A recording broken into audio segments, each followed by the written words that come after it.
हमेशा जब भी आता हूँ बहुत हमेशा शुक्रिया अदा करने आता हूँ कि जो बाबा ने रास्ता दिखाया है उसमें हर रोज़ और मजबूती आ रही है और रास्ता दिखता जा रहा है।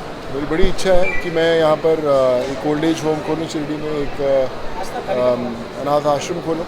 तो आज मैं उसके लिए भी आया हूँ और बाबा से वही दुआ मांगी है कि जल्द से जल्द मेरा जो सपना है पूरा करे और शिरडी में मैं एक मेरा खुद का लोगों की भलाई के लिए एक ओल्ड एज होम या एक अनाथ आश्रम ऐसा हो, उसी की दुआ मांगी है बाबा से। सर सोच नहीं, मैं तो जरिया हूँ, करते तो बाबा हैं, मैं तो सिर्फ चुना गया एक इंसान हूँ जो रास्ता दिखाते हैं कि जाओ जाके उसकी मदद कर दो और मैं कर देता हूँ। मैं तो आधे हज़ारों लोगों लाखों लोगों की हम लोग करते हैं मदद, लेकिन मैं मिला भी नहीं उन लोगों से। बट ज़रिया चुना गया है और कोशिश करूँगा उस ज़रिए पर खरा उतरूँ हमेशा। मुझे लगता है कि इंसानियत से बड़ी कोई भाषा नहीं है।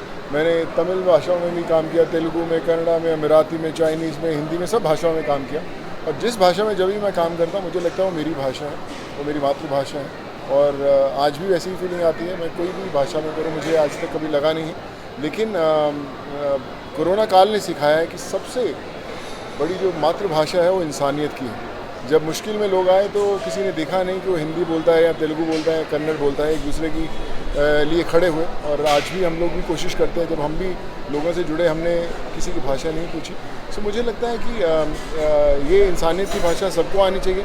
ये भाषा सब लोग समझते हैं और इस भाषा को मुझे लगता है हर स्कूल में पढ़ाना चाहिए, हर माता पिता को सिखाना चाहिए। और अगर आप बच्चे सीख गए फिर फ़र्क नहीं पड़ता आपको भाषा आती नहीं आती, इंसानियत की भाषा सब भाषा सिखा देती है। आप कोई अच्छा सिनेमा देख रहे हैं, आपको भाषा समझ में नहीं आई तो भी आप एंटरटेन होते हैं, और अगर सिनेमा अच्छा नहीं है, अगर आपको भाषा समझ में आती है तो भी आपको पसंद नहीं आती। तो मकसद वही है कि जो एंटरटेनमेंट है उसकी भाषा कोई एक नहीं है, वो एंटरटेनमेंट की भाषा एंटरटेनमेंट ही है। और मैं जैसे बोला, मैं पहले भी बोला कि इंसानियत से बड़ी भाषा कोई नहीं। आई थिंक कोरोना जैसे अध्यापक ने हमें सिखा दिया है।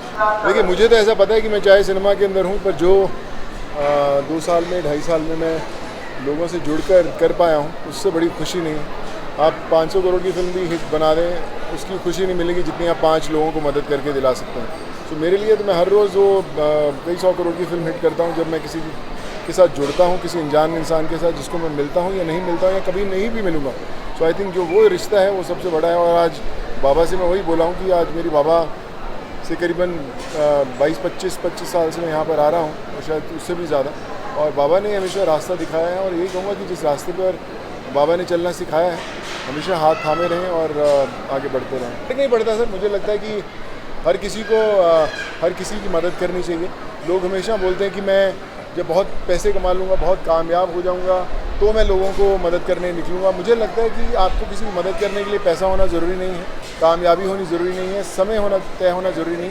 आप सिर्फ एक ज़रिया बनकर किसी की भी मदद कर सकते हैं। मेरे साथ जब मैं करीबन लाखों लोगों से जुड़ा, आज भी मेरे साथ जो लोग काम कर रहे हैं मैं उनसे मिला नहीं हूँ, पता नहीं कभी मिलूँगा नहीं मिलूँगा, लेकिन वो बहुत ही गरीब तबके के लोग हैं जिनको शाम को शायद 150-200 रुपये मिलते होंगे, लेकिन वो भी मेरे साथ जुड़ के जाने बचाते हैं।